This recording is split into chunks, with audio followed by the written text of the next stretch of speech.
санатсыздар?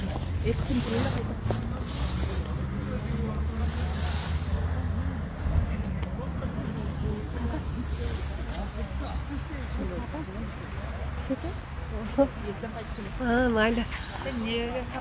Мына элдер чакырышты. Наразылык. Урматтуу достор, Баткен райондук мамлекеттик администрациясына Баткен районунун тургундары жол көйгөйү боюнча наразылык жаратып, ошол акимчиликке топтолушту. Азыр ошол ичинде дагы жарандар бар дейт. Сиздер кайсыл жактан келдиңиздер? Сай, кайсы жактан? Сай, жол көйгөйү? Свет. А сиздер дагы башкабы? Кайсы айыл сай? Кыштыктайлык. Не көйгөй болуп атат?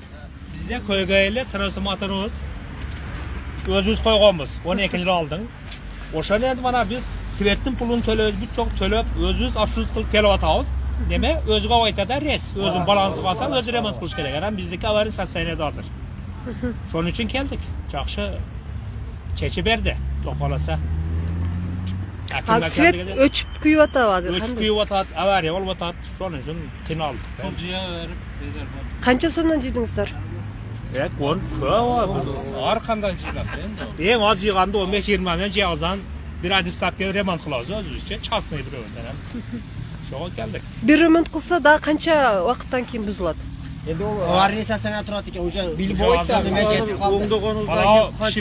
Өзін депутатымыз. Сіз шарт депутат, аты жөніңіз кім? Күштутайлы кеңешин депутат. Сіз қайсы елмедіңіз? Мен Аки президент, азыр Фейсбукта түз эфирдесиз сиз. Ошо көйгөй боюнча, мына эл айтып аткан көйгөй боюнча айтып берсеңиз. Ушу биздин Өзүңүз тааныштырып кетиңиз. Мен Сейтмуратов Алибай Садыкович, Күштутайлы өкмөтүнүн айылдык кеңешинин депутаты. Биздин негизги көйгөйүбүз кыш мезгилинде электр энергиясы менен камсыздоо өтө татаал. Себеби биз Баткен районунун территориясында жашаганыбыз менен Кадамжай райондук электр тармактары ишканасы бизди электр энергиясы менен камсыздайт. Biz 12 жыл мурда Арис проектisi негизинде жана өзүбүздүн каржылообуз менен ошо трансформатордук подстанцияны курган болчубуз. Бирок бүгүнкү күнгө чейин маселени айыл өкмөтүнүн башчысына, райондук жана областык жетекчилерге бир канча ирет маселени коюп, бирок маселе чечилбей келе жатат. Себеби ошо электр акционердик коому бул биз иштетип аткан трансформаторду балансына кабыл албай жатат. Ар түрдүү причиналар менен. Эми коготер жери биз ошо электрга убагында бардык төлөмдөрдү төлөйбүз, эч кимибизде карызыбыз жок. Алар бизге электр энергиясын сатат, бирок ал трансформаторду эксплуатациялабай, обслуживать ошондуктан кыш мезгилинде авариялык абалдар көп болот. Былтыры 2020 жылы 17 ноябрь күндөрү биздин айылда, себеби биз Хайдарканга жакын жашагандыктан, минус 14 градустук болгондо 3 күн электр энергиясыз калганбыз. Ошондо дагы областтык жетекчилерге, райондук жетекчилерге келсек, биз мына тез аранын ичинде чечип беребиз деп, бирок бүгүнкү күнгө чейин маселе чечилбегендиктен, азыр райондун акимине кирдик эле. Райондун акими дагы кайрадан Баткен электр ишканасы түзүлгөндүгүнө байланыштуу кайрадан технический обслуживаниесин башкасыны биз барып акт түзүп келебиз. Ошо акттын негизинде айыл өкмөтү устранитетин дейт. Айыл өкмөтүнүн территориясында азыр 14 трансформатор бесхозный болуп турат экен. Ошол трансформаторларды эми тендерге койсок же болбосо биз адистер таппадык дедик. Биз айыл өкмөтүнө да башка да карабай өзүбүздүн чөнтөгүбүздөн каржылап ошол трансформаторду бардык жазып берген недостаткаларын устранить этип туруп, ушул Баткен электрого же болбосо мыйзам боюнча ошо электрого комиссия болсо кабыл алышка азыр макулдугубузду берип, биз өзүбүздүн күчүбүз менен ошол маселени чечкен жатабыз. Рахмат. Мисалы ошол основной ошо сиздердин айылдын сай айылында электр энергия менен жылыта алабы үйүңүздөр же эмеби? Көмүр менен. Elektrik enerjisi az жылыта албайт үйлөрдү. Жетпейби? Сол жарыкка жарап турса. Себеби Канча күн свет жок болду мисалы?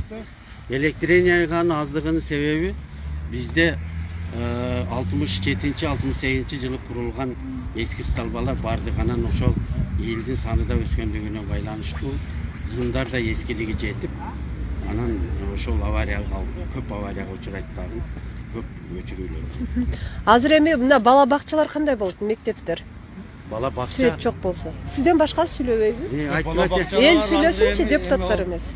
Бала бакчанын өзүнүн башка трансформатор эмеси бар, ошолор иштетип атат. Бала бакча менен мектептики трансформатор деди, олордука отдельный. Олар иштетилип атат. Биздики энди бир чакан чеке, айылдын чекеси болгон үчүн биздин өзүбүзгө отдельный трансформатор койгонбуз. Ошол азыр биздики состояние, аварийный состояние турат. Канча кожолук жашайт ушул жакта? Биздин өзүбүздүн кожолук шу жерде азыр биздин ошол чеке немеде 28 кожолук жашайт. Ошо 28 кожолуктан азыр 18 келдик. Шу көйгөйүздүн калган балдар неме болуп калды. Шу көйгөйүздү чечелдеп келдик. Daha kim var sürekli? Oyun aytat. Bunu aytat. Kim? Siz Onu emi aytat. O çakırgın alın.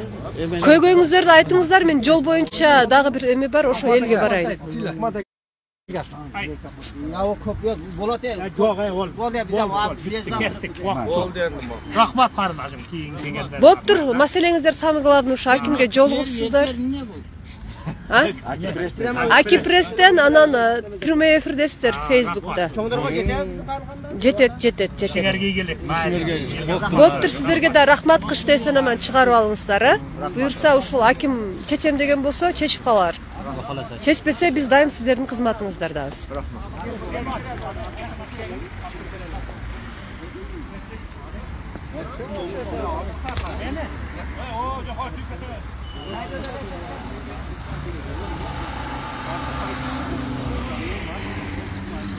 Мына урматтуу достор, азыр мен жол маселеси боюнча келдим эле, бирок биякта электр энергиясы боюнча маселе көтөрүлүп кетти. Азыр мен ушул Баткен райондук мамлекеттик администрациясында жол боюнча элдер бар. Кандайсыңар? Ошондой эле ушул акимдин өзүнүн оозунан эме ушул трансформатор маселесин кандай жол менен чечилет, тез арада чечилеби же былтыркы жетекчилерге окшоп убада берилип эле куруп койдон калабы, ушул боюнча акимдин өзүнөн да интервью алууга аракет кылам.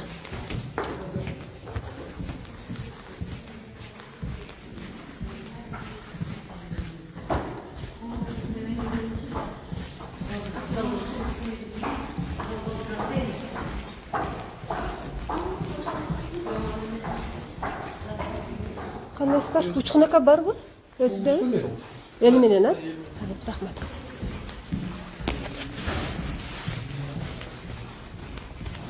Жол боюнча сиздердики? Жол боюнча Кыскасы биз бул жакта бир топ иштерди аткарабыз, ошон үчүн бизге жакшы жол керек. Биз эмени уруксат берсеңиздер, ошол жолду дагы биз өзүбүз жасап койгон кудуретибиз жетет деп сөзүн берип кетти. И мен булар биз мына Сох анклавы аркылуу Саламатсызбы? Айтсаңыз, азыр мына электр энергиясы боюнча трансформатор маселеси мындан 1 жыл мурда баягы жетекчилерге айтылган экен, бирок быйылкы жылга чейин, ушу 1 жыл өтсө дагы мына кыш мезгилинде электриктер кыйналып атабыз деп айтып атышат да.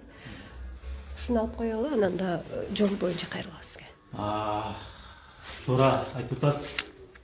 Азыр Баткен районунун кыштык өкмөтүнүн сай айылынан жергиликтүү тургундар келди. Бул маселе буга чейин топтоп көтөрүлүп чечилбей келген экен. Чечилбегендигинин себеби сай айылы өзүңүздөр билгендей Өзбек Республикасынын Сох анклавынын жогору жагында, мындайча айтканда, биздин Баткен районунан үзүлүп турат. Ошон үчүн сай айылыны электр энергия менен камсыздоо бул Кадамжай районунан болуп турат бүгүнкү күнгө чейин дагы. Ошондуктан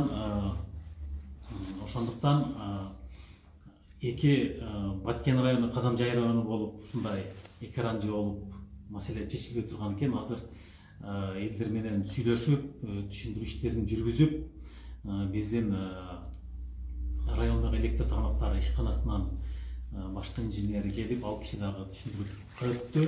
Айыл өкмөт башчысы дагы айыл өкмөтү тарабынан бүткөрүлө турган иштер боюнча түшүндүрүп өттү. Мен ошол жерден эл менен жолугушуу учурунда Кадамжай районунун акими менен сүйлөшүп макулдаштык. Кадамжай районунун акими Кадамжай райондук электр тармактар ишканасына тапшырманы коет. Аткаруу мөөнөттөрүн дагы аныктап алдык. Жакынкы күндөрү ушул маселени чечип берет. Ошондо жанакы трансформатор электр тармактар ишканасынын балансына өтөбү? Ооба. Мыйзам чегинде келтирилген жанакы текшерүүдө келтирилген көрсөтүлгөн кемчиликтер айыл өкмөтү тарабынан эме болот, камсыздалат. И Кадамжай райондук электр тармактар ишканасы тарабынан оңдолуп түзөлүп, баланска алынып, маселе чечилет. Айтсаңыз, экинчи суроо, мына азыр Айгүл Таша жолу, Сокмент Бөжөй жолу, ушул жол көйгөйү буга чейин дагы көйгөй жаратып келгенде кандай көйгөй менен кайрылышты эл, жана бул маселе кандай жол менен чечилет? Так,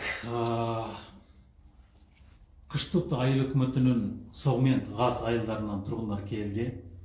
Булар Айгүл Таш Согмент жолу маселеси боюнча маселе көтөрүп келди.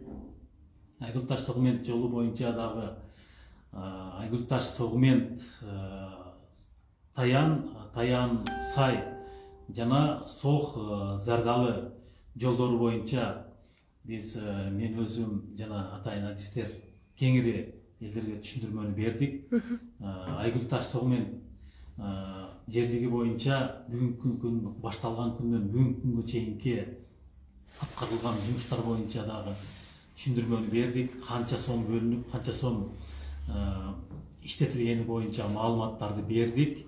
Жана биз келечекте бул жол боюнча кандай жумуштарды аткарууну биз элге азыр түшүндүрүп айттык. Бул келечекте эмне иш аткарабыз? Бул Баткен областынын өнүктүрүү программасы кабыл алынган. Ошол Баткен областынын өнүктүрүү программасына ушул Айгүл Таш Согмент, Таян Сай и Сох Зардалы жолдорун куруу, стратегиялык мааниси бар жолдор жана могул Карабак Баткен жолдору ошол долбоорго программага киргизилип куруу баштоо кыскасы жумуштары башталар алынып атат.